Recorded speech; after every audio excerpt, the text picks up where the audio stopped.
Afternoon, folks. Welcome to the In Between Rounds podcast. Not quite casual, not quite hardcore. And I'm here today with my co-host, Flex. Yes. Flex, where are you, buddy? I'm here, my man. I'm here. Yes. Well, that was quite a formal intro, innit? I should have just been like, yo. I probably went into a professional. That's not how I speak. All my people know me, man. But yeah, now welcome, man. This is episode 1 of our boxing podcast. If you don't know about me and Flex, we're both like boxing enthusiasts. We are, as we say, our little slogan is not little, but our slogan is we're not quite casual, but we're not quite hardcore. We enjoy our boxing. We can hold a good conversation. We know a lot of the boxers, and if we don't know them, we get to know them real quick. And just put a bit of our knowledge and our spin on it. Sometimes we're biased, sometimes we're not. But that's why we're here in between rounds, just to give you that sort of neutral take from time to time. Flex, how you doing, brother? Wait, I can't complain, man. You know, it's been a decent week. And you know what makes the week better is when there's lots of sporting activity, right? Exactly. You know, so we've got the Premier League that's back, and then we've got the monstrous fight that is Canelo versus Crawford, right? So that makes it a good week automatically.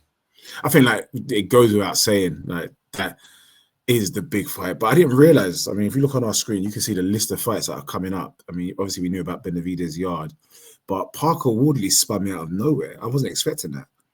You know, maybe they might put the WBO title on that fight because Usyk's kind of holding it is. You know, when I get is the interim of the official. Interim. The interim don't mean, because then when he wins it, then they go, oh, he got elevated. That, you know, he's a paper champion. You can't really win. It's not your fault. The guy won't release it. But then there's a video of him dancing with some Ukrainian pop star. You saw that? And they're like, hold on, are you injured, bro? It's funny because, you know, like Haney would say, you know, you get called the email champion, you know. Haney got tired with that. But you know what? Before we jump into all of them, obviously there's fights that are coming up. We got Eubank Ben 2 as well. Yeah, possibly Fury versus Joshua if Fury comes out of hiding. But you know, I said what I said, innit? I think we should start with. I think we should definitely start with a big fight this weekend.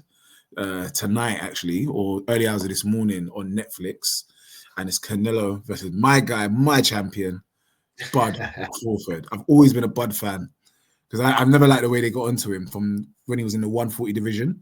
I remember the first time I saw him and he beat Ricky Burns, and it was on Sky Sports, and I watched it in it was on Sky Sports. It wasn't even on like pay-per-view, and I think Eddie Hearn was managing Ricky Burns in it. And you know these British fighters, they're just British level. They're never world class. Even when they win that odd title, like the WBO or the WBA or something, it's like you just beat any guy to get it. You're not that guy. But Crawford came in and dismantled him. I think within 8 rounds, destroyed him. And in Scotland, and it was and Scottish fighters, every time they get like their big fight in the stadium or in front of their crowd, they crumble. So I kind of knew he was going to lose anyway. But Crawford showed me. That was the first time I even knew about who Crawford was. And I've followed him since then. So this must be at least 7 years I've been following, maybe 6, 7. Oh, that's a long time. 8, probably even 10 years. And so I've been waiting for him to get his recognition because every time he gets into a ring, he bangs him over. And I remember he came to fight Errol Spence, who, by the way, that is a big elite fighter. And I was just hopeful that he would win, but I was like, you know, Errol Spence is a good fight anyway. And he dismantled Errol Spence. I remember that fight. I was in shock the night when he beat him. He just beat him up 7 rounds straight. So, yeah, I'm looking forward to this Crawford versus Canelo fight. Obviously, Canelo's a big dog. But what's your take on it, though?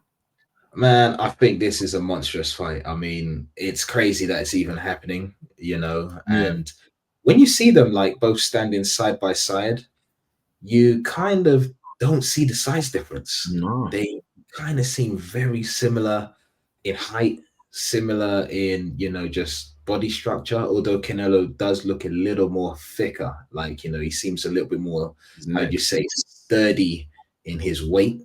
And that's because he's, of course, been campaigning at that, you know, weight class for a little while now. So I think it's people are just saying stuff like, oh, you know what, if it goes to points, Crawford, Canelo probably get the stoppage. I don't necessarily see it that way. I think we are gonna see a bit of that chess match, in the first maybe 3, 4 rounds, right? I think Canelo might sacrifice those rounds, and then when he realizes that the power ain't there from Crawford, he's gonna just attempt to walk through him, and I think he will show no respect to Crawford's, boxing skills or power, and he's just gonna just kind of go for him. And that could also be his undoing. But then that could also be maybe a key to victory, where he just basically walks him down and puts a beating on him like he did to Billy Joe Saunders, you know what I'm saying? And and it just plays Spun out. into retirement, bro. Literally just it's crazy, but I think, wow, what a fight. If it does go 12, I am just not sure if Crawford will get the decision on points because Canelo is favored by judges. He just has them in his pocket, and they just, he gets those type of decisions. I always go back to Triple G1 where he lost that fight, but because of the judges and this, that, and whatnot, It's a maybe draw, right? it ended up being a draw. Yeah. So it's one of those. I hope, because it's like a turkey show, and let's just let the boxing world thank God for Turkey, because he has things happen. He has shook up the whole industry, putting on monstrous fight after monstrous fight. Although I do feel like this card could have been better, but that's by the by. You know what I mean? I mean, there's more. I mean, they're paying about 150 million to Canelo and 50 million to Crawford. I mean, there's enough money left for the other fighters. It's crazy. Yeah, 75% to 25. That's before this is allegedly in it. I don't know what legitimate source this might be, but they're basically saying that that's even before pay-per-view sales and merchandise and all the ticket sales and stuff like that as well, which I thought once Turkey had taken over, that stuff had kind of just stopped, because he just dumps you with a load of flat fees. And I thought fighters were just like, yeah, cool, it's probably more than what I can get on the back end. But yeah, I mean, just going back to your point of the actual fight, yeah, I can see this fight going so many different ways. There's so many different outcomes in it. Like, for me, this could be Canelo really on the wane. It could also be Crawford on the wane as well. He didn't look that good against Madrimov last year at 154. He didn't look bad, but he just looked more ordinary. Do you know what I mean? And he's 36. In anywhere between between bantamweight and light heavyweight, that's old. Only heavyweights really are, in fact, 36. They're not old, because the pace is much more slower. You understand that heavyweight? I think so anyway. But they also just say it benefits them more when they're in their 30s as much as well. So I don't know. I just know that it doesn't benefit you in the lower weights. So if you're in your late 30s, unless you're Mayweather, generally they see it as you're slowing down. You're not what you were in your early 20s, peak 20. You know what it is? I think it's because with the heavyweights, more often than not, someone gets stopped. So there's actually less punishment you're taking, whereas in the lower weight classes, more often than not, you're going 12 rounds. So it's also true. But then if you meet someone like Daniel Dubois, like how he did AJ, where he just set the pace early, young, fresh legs, energy, non-stop, that's going to finish. Don't matter. And Richard did. He stopped AJ, so AJ didn't take much punishment because he got stopped. Do you see what I mean? Like, if it was relentless for 12 rounds, you would feel it more than getting stopped. What was it, in the 5th or something like that? I didn't even watch it back. I've never watched that fight back since it happened. But let me not digress anyway. So let's keep it on track. But you know what? Canelo. We're talking about mileage, right? And I would say, although Canelo is the younger fighter, he has the more mileage because he's had more fights, right? Yeah. And so if we're looking at it from just pro rounds, Canelo's had 520 rounds to Crawford's 245. Yeah. You know what I mean? Which is nuts, because if you're looking at that and then you're saying, okay, what is the difference between all of that? That's 275 rounds more. Yes, yeah. That's a lot of mileage. You know what I mean? A lot of mileage, yeah. That is a lot of mileage. I just feel like there's a part of me that's like, can Crawford really knock out Canelo though? Nah, That is the least he can't. realistic outcome because that guy's got a chin, Canelo. He's But got if Triple G couldn't stop him, nobody can. Oh, Triple G was a beast as well. Yeah. Even the man them at the light heavyweight at 175, Bivol. I know Bivol's not going to be the hardest puncher, but he decked in is it Bertebiev? Yeah. Like, he gave it to him good in both fights. So you could tell that that's still heavy punches, man. It might not be his style, but when he was landing, he was landing. And I saw him boxing off Canelo's head as well. And that sometimes can be just as detrimental as being hit with a power punch. Repetitive 100%. Jabs, slick, firm jabs to your face. Nah, he's a tough man. I think what I would love for this fight to be, win or lose, is 12 rounds of full action, great technical boxing. Like just like the first Ben Eubank fight, where by the end they were both like, whoever won or lost, they were both good for it. I would love for that, to keep their legacy intact, because as much as I want Crawford to win, I don't want Canelo's legacy to go in the bin.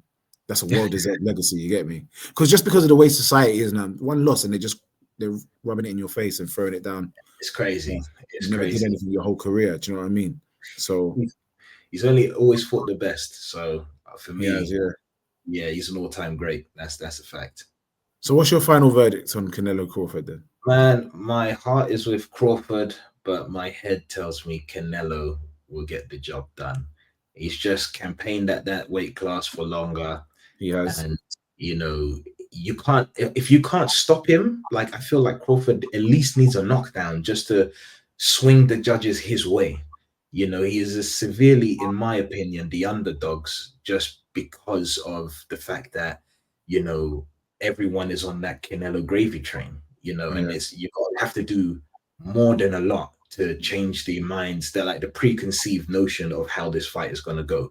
So for me, I feel like, my heart, I want Crawford to get it done, because he'll be the first male boxer to be undisputed 3 times, 3 different weight classes. I would love to see that, and he was the first to do it in 2 weight classes, so I would love to see that. But Canelo is Canelo, man. The one thing I've learned is Canelo, you doubt your peril. Same for Crawford, doubt him at your peril, right? Stick and twist, mate. I don't know. I mean, the face-off was intense, isn't it?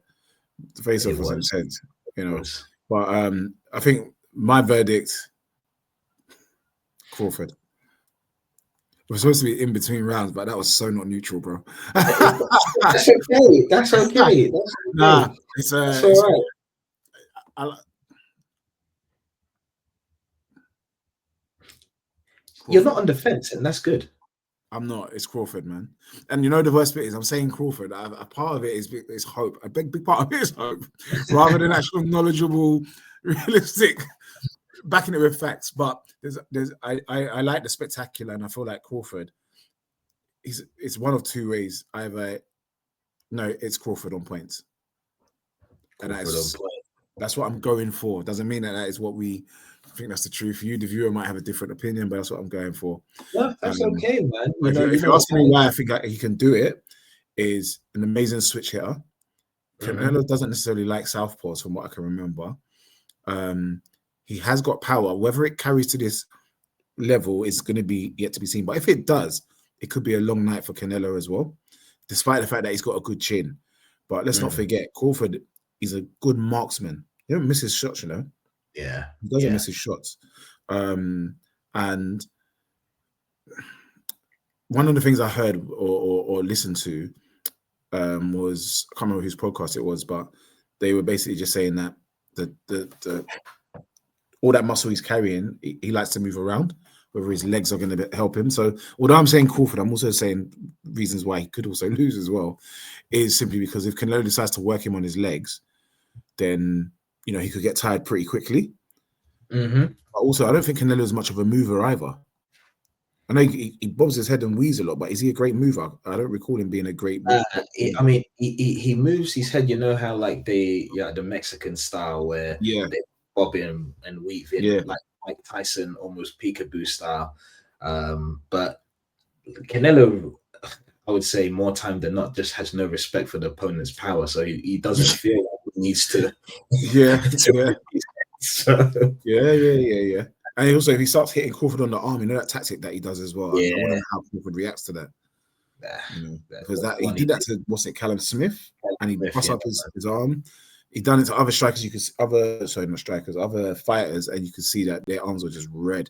So we'll see how he tried it with Bivol, and that didn't work.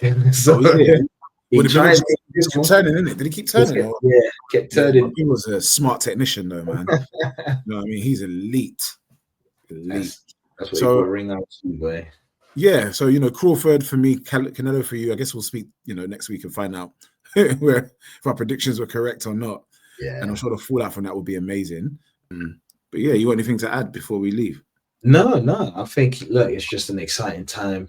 Guys, we want you to be in the comment section. We want you to like, subscribe to the channel. Yeah. We definitely want you guys to, if you think that, the gaffer, Papa, I don't know which one you're going by these days. But I'm still Gaffer. Papa, just go by my name, Papa. It is my name, guys, by the way.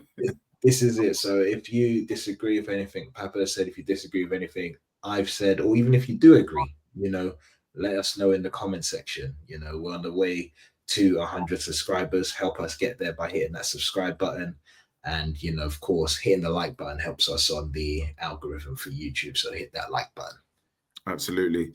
So yeah, as I said at the beginning, we're not quite casual. We're definitely not quite hardcore. We're somewhere in between. And this has been in between rounds. So we'll see you on our next episode. Take care, my man. Peace out, man. Take it easy. See you later.